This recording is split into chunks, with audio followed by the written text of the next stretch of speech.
Hi everybody, I'm Munira Adenwalla, Pediatric Occupational Therapist, and I'm here to talk about sensory processing and feeding difficulties.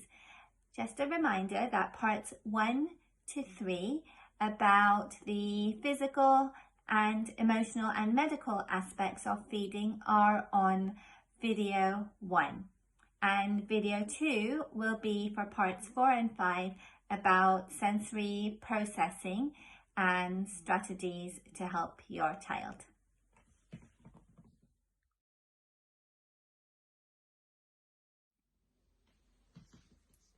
Hi everybody, welcome to video 2, where we are now going to get into parts 4 and 5 of our discussion on sensory processing related to feeding difficulties.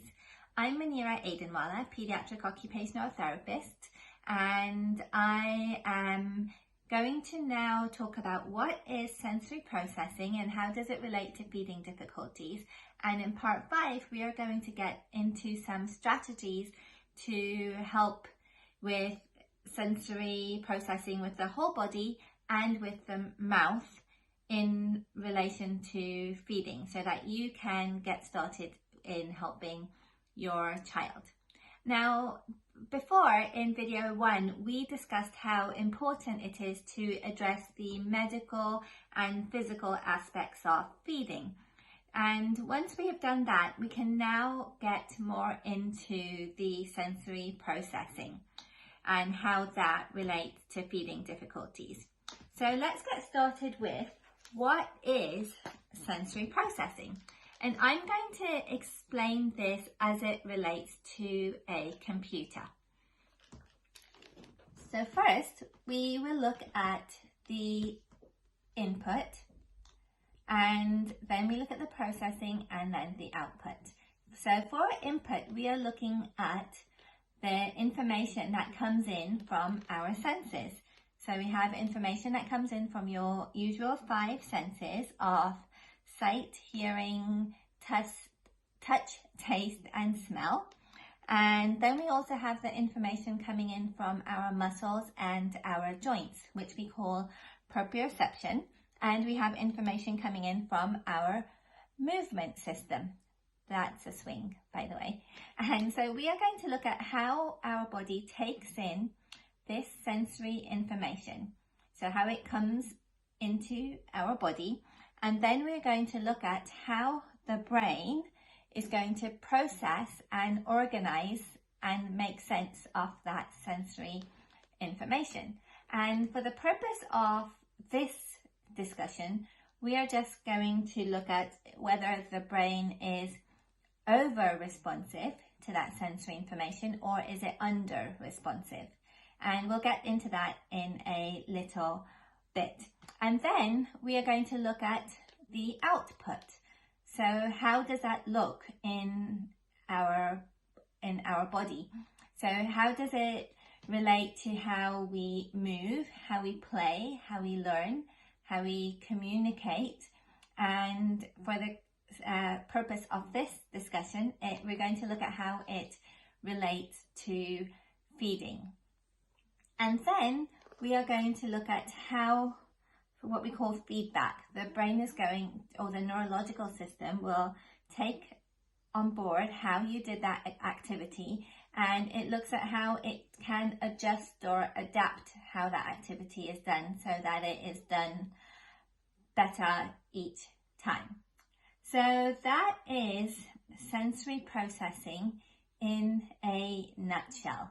Let's next look at how this is going to relate to feeding. Let's now talk about how sensory processing relates to children with feeding difficulties.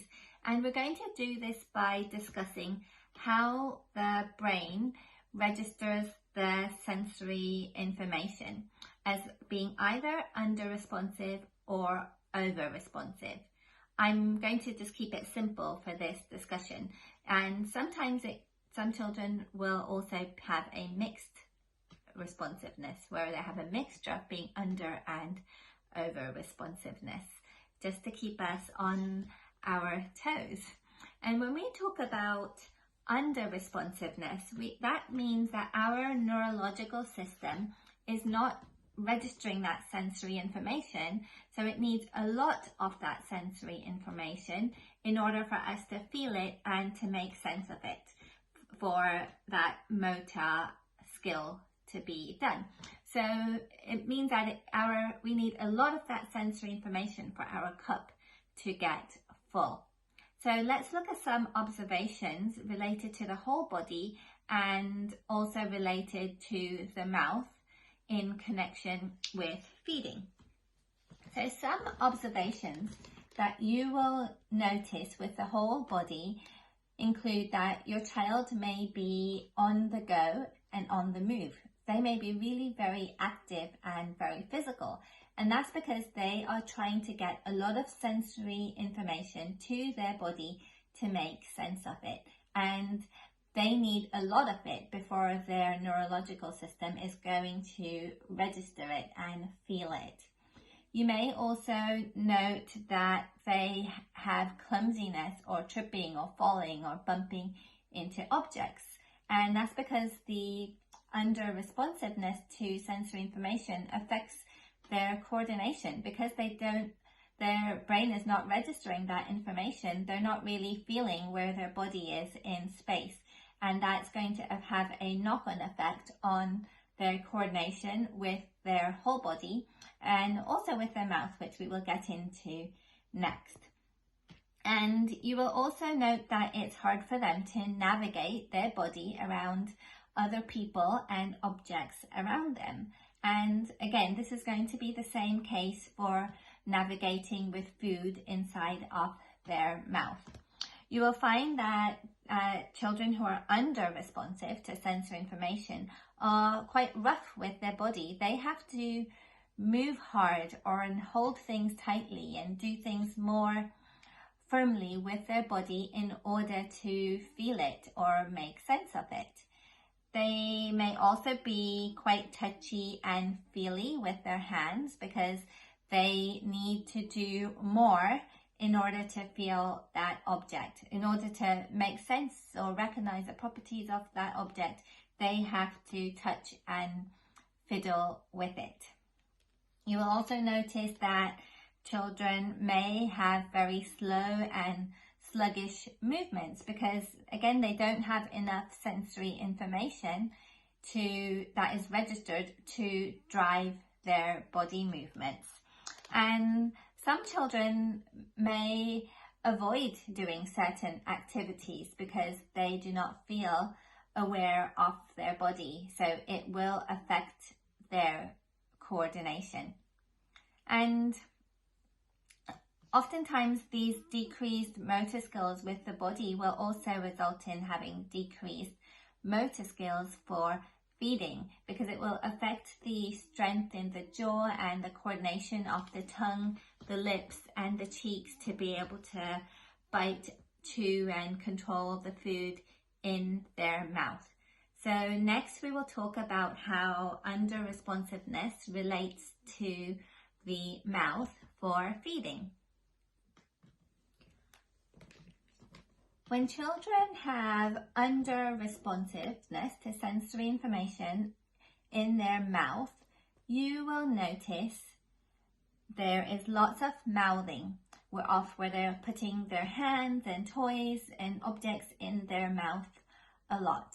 And I realize that babies do explore objects and toys in their mouth, but you will see this long term and it will be with much more intensity. Also, you will see a lot more dribbling, which again, babies do dribble and drool, especially when they are teething, but in this case there is a lot of it. You will notice that there's stuffing of the food in their mouth and their cheeks, and that is because they cannot really feel where that food is in their mouth. So they have to have lots of it in order to feel it and make sense of it.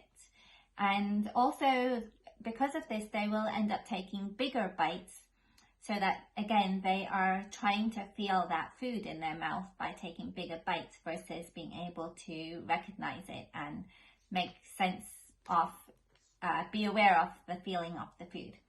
You will also, sometimes also when eating food, you will notice that there is food still left in their cheek pockets or in their mouth well after the feed. You will also see spillage of food from their mouth when eating, and that is because they are not aware of where their body is and what the muscles and joints are doing in their body or in their mouth, and because of that their movements may be less coordinated and more sloppy. So you will see spillage of the food as well. Next, let's talk about over-responsiveness to sensory information. And over-responsiveness means that it doesn't take a lot for your neurological system to feel it or to notice it. So it will take just a little bit and your cup is going to be full. So in this case, it means that you are sensitive to this sensory information. Here are some observations that you will notice in a child's whole body when they are over responsive to sensory information. So they are sensitive to sensory information, whether it be being sensitive to touch or movement or sights and sounds. So when you will notice that they are more cautious with their body and they need more time to warm up to doing new activities, or they are more cautious in busy environments or just when doing new things. Next, you will often notice when a child is sensitive to a particular sense, they are often also sensitive to other senses as well. So they may be sensitive to touching and feeling with their hands, but you may also notice that they are sensitive to loud sounds or busy environments, or they may be more sensitive to moving their body in and out of different positions or trying new movements. You will see that they tend to avoid activities, and they will, by avoiding the activity, they may arch their body or get tense in their body because they are trying to get away from that activity. And also you will see that some children will zone out in a way to protect themselves and just to really avoid doing that activity that their neurological system finds threatening or uncomfortable for them. So it's a way to protect themselves. This is how over-responsiveness may look in your child's mouth. One is your child may need to do a lot of mouthing, but more so to self-soothe themselves and to comfort themselves. So it may be sucking on their thumb or sucking on a pacifier or sucking on something that is like a comfort toy. And then on the other hand, which I know it sounds really opposite, but they may just totally avoid mouthing any objects or mouthing toys or even sucking on their fingers. So they will avoid doing that because it does not feel nice to them or comfortable inside of their mouth. They're not able to they feel everything too much and it's overwhelming. Next is you'll find that when it's time for to transition to foods, that they need really, really smooth purees with no lumps and no bits inside of it. This is oftentimes when parents are looking for a really great blender to perfectly puree that food smoothly, because that's all their child will have. And you may notice that your child is overwhelmed when there's lots of food, because the thought of having all those different foods is overwhelming for them. So they may need things presented very simply, one at a time, versus having lots of foods at a time. And they may need to be in control. So, and this is a way again to protect themselves. So you may feel like they are the one who is controlling the situation. And again, this is what they do to protect their body from this food or feeling that does not feel nice to them. And then lastly, you will see a lot of gagging, spitting, and vomiting of the food in attempt to refuse this food coming in. So now you know what is sensory processing. You know how it looks in the whole body, and you also know what it looks like in your child's mouth. Next, in our last section for part 5, we will talk more about some strategies that you can use to help your child. Now reach part 5 and we are approaching the finish line. Do you like to save your favorite bite of a meal for the end? If you do, I have been saving the best for last for you today too. So let's talk about strategies, sensory strategies to help with both under-responsiveness and over-responsiveness, the sensory input as it relates to feeding. We're going to first look at some whole body strategies. Then we're going to look at some messy food play, some mouth strategies, and a few tips in regards to mealtime preparation. We are going to look at some whole body strategies to really get the whole body ready and more stable so that it can sit in the chair and support the mouth to do what it needs to for feeding. As we showed in part 3, we need stability for more mobility.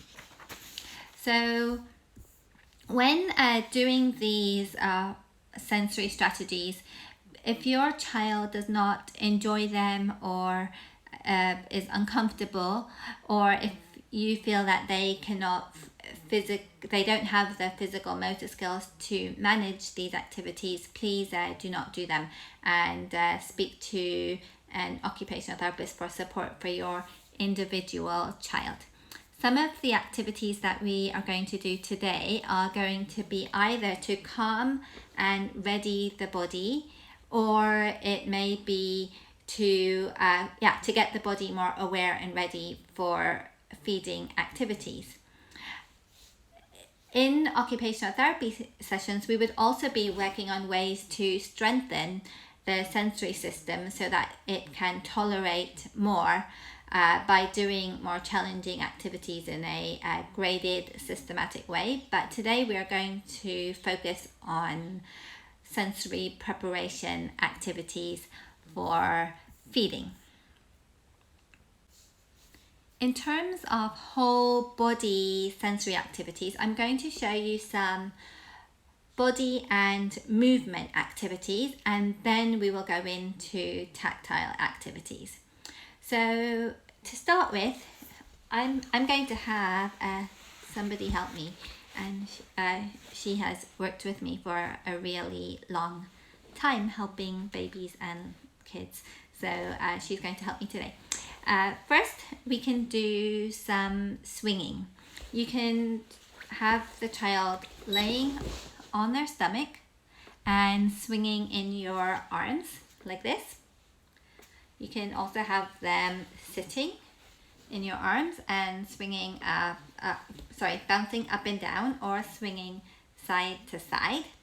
You can also have your baby or child sitting on your lap, either facing away from you. You could be looking in a mirror and bouncing on your knee. Or you could also do the same with them facing you, so you can get some nice connection and engagement and bouncing this way. If you need to support them further up the head and neck over here, you can do that as well. And you can also do this while laying on a therapy ball. You can have them laying on their stomach on the therapy ball and rocking forwards and backwards, or they can be sitting and bouncing on the therapy ball.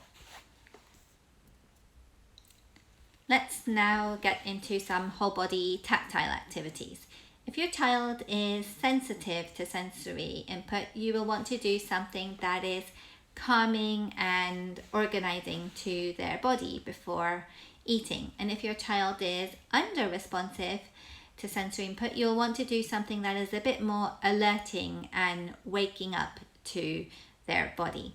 So for some calming activities, you could do some firm rubs along their arms and their legs. You can do it to a song that they like, and make sure you're applying pressure from your palm, and keep in mind that firm pressure is more calming than light pressure for most children who are sensitive. So you can do firm rubs along their arms and then along their legs, and you could also do some firm rubs on their back if they like that. You could also try doing firm squishes if they like that too. If your child is under responsive, you may do some patting along their arms and legs and even on their mouth to a fun song, like you might do pat a cake while going up their arms and their legs. Or you might do some jiggling to their arms and legs. I like to use the song Jelly on a Plate, Jelly on a Plate, Jelly on a Plate, wibble wobble, jelly on a plate. So those are some tactile activities you can do with their whole body. Now let's move on to messy food play. And this should really be done outside of meal times. Make sure to give constant supervision if you're using any food with your child, and stay within their sight, because if they choke, you're likely not to you don't really hear choking, and you often will see it instead. So if your child is under responsive, messy play is going to be very textured and varied. So you might be using twirly pasta or cold spaghetti with sauce, or whipped cream with biscuit crumbs inside of it. If your child is over responsive, your tactile strategies are really going to start with their body, and then gradually move up towards their mouth and eventually inside of their mouth. And you're going to start with more dry textures and then move up to more wet textures. We never want to force that messy food play on a child, so we always want to respect what they're able to do. And if you feel your child doesn't have the motor skills to be sitting to do messy play, you can also do it while laying on a mat or on a tough tray, which is one of those big black square plastic trays in which you do messy play. So for a child who is sensitive to food play, you may simply start with having a carrot or a whole fruit or vegetable just walking up their arms towards their cheeks. And you can do this. I use songs a lot. Songs are very predictable and fun for children. So you may be doing the carrot goes walking up your arm, hurrah, hurrah. And then the carrot can eventually give a kiss on the cheek. And then you can work towards like demonstrating to lick the carrot like it's a lollipop or ice cream, or then kissing the carrot. So those are ways to incorporate food play with a child who is sensitive to tactile input. Also, you will start with using dry textures and then moving to wet. So dried textures may involve foods such as dried cereal or grains, and then you may move to more softer textures like couscous or quinoa and pastas and rice, and then you may work towards more wetter textures like sauces and purees. And for both children who are under and over responsive to sensory input, it's really important that we explore and play with food with their hands. So if you think about food in your mouth, you can't really see the food in your mouth. So it's difficult for children with sensory processing difficulties to know what to do with the food inside of their mouth because they cannot really see it. So they really need to feel the food in their hands in order to make sense of it, and then they can know what to expect of the food in their mouths. We can see how this is important for both children who are sensitive to sensory input and also those who are under responsive and not aware of the food inside of their mouth. So when doing wet and messy play with a child who is sensitive to tactile input, there are two things that I have found really helpful in my work. One is I keep a towel nearby so that the child knows that they can have their hands wiped whenever they want to or need to. And then two is I have a bowl of water ready at hand to wet their hands in. So this way they know that they are safe and secure.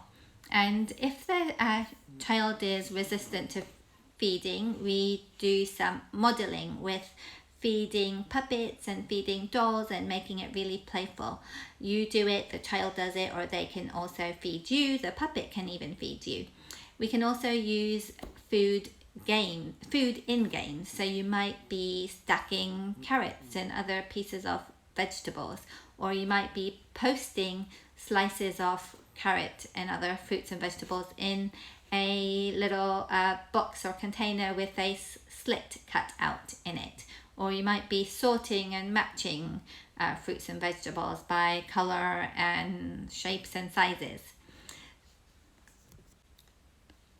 If your child doesn't want to use their hands for a messy food play, you can also put the food in a ziploc bag and try and explore the food that way. I will sometimes use a tool to explore the food, but I rather use that as my very last resort. Let's get into some mouth warm-ups to wake up the mouth in preparation for feeding. First, for a child who is under-responsive to sensory input, you can use a washcloth to wake up the mouth. You can use a cold washcloth by keeping it in the fridge or freezer for a little bit, and you can use that to rub or pat around the mouth to wake it up so it can be more aware for feeding. You can also use different textured teething toys, or a baby toothbrush or an infant or a nook brush, or you can use a vibrating teething toy to wake up the mouth. For some children, you may want to use a more smooth textured teething toy.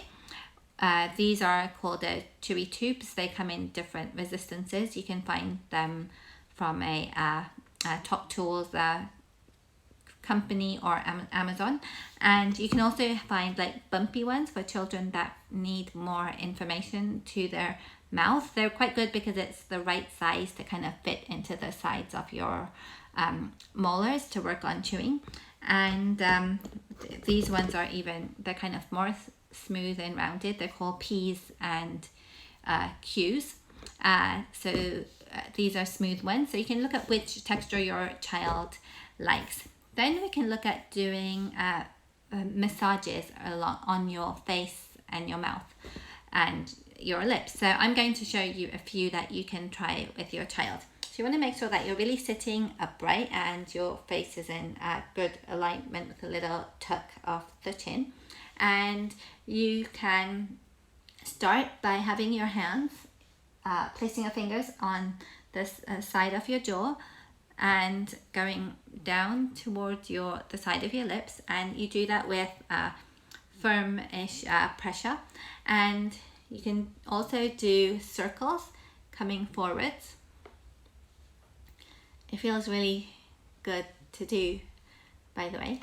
And so you can do jaw circles, and then you can also go down the side of your nose to your mouth, and along these little two lines that you have here, you can go down there as well. So you'll try, if you do that you will really feel a bit more woken up in your mouth. Now we're on the final stretch on some mealtime strategies. So if your child is sensitive to sensory input, and this may also be good for children who are under responsive, as we want to help pace them with their feeding so that they don't stuff food in their mouth. So you may pace them with little portions of food. But for children who are, especially if they are sensitive, you want to give small portions so that they are not visually overwhelmed by the food. And you want to make sure that they can see the food that is coming at them as well. So you may slow down the pace at which you are feeding them if it's with a spoon, and you might offer them the spoon and wait for them to initiate eating. You might need to give separate foods for them, and also by offering smaller portions of food, they may not feel as distressed by having to eat, feeling that they have a lot to do. And for children who are under responsive, we want to look at ways to wake up the food for them in their mouth. So you're going to look at ways you can change the texture, the temperature, and the flavor of the food. So you can change the temperature by putting the food in the fridge or the freezer for a little bit, and you can also alternate temperatures so they feel the difference to wake up their mouth. And you can change the texture by adding crumbs into their food, or by adding having like a sauce and pasta and little bits in there. Or you can also change the flavor by adding herbs and spices. So you can add oregano or sage or lemon and paprika to their food. And my very top strategy that I've saved for last is especially for children who are sensitive to textures for feeding, is automatically we really want to praise them and show excitement when they do something new.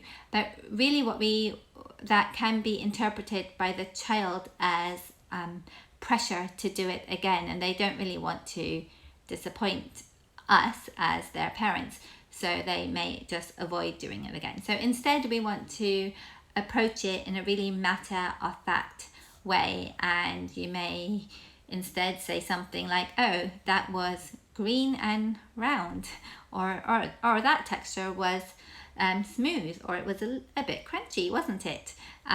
So I hope that this discussion has given you some background information and a better understanding of where your child is at, and how we look at the medical, physical, and sensory and emotional aspects of feeding, and how they interplay together to support the child.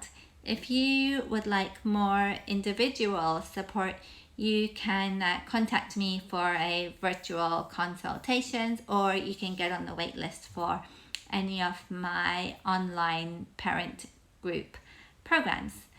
Meanwhile, I wish you well, and take care.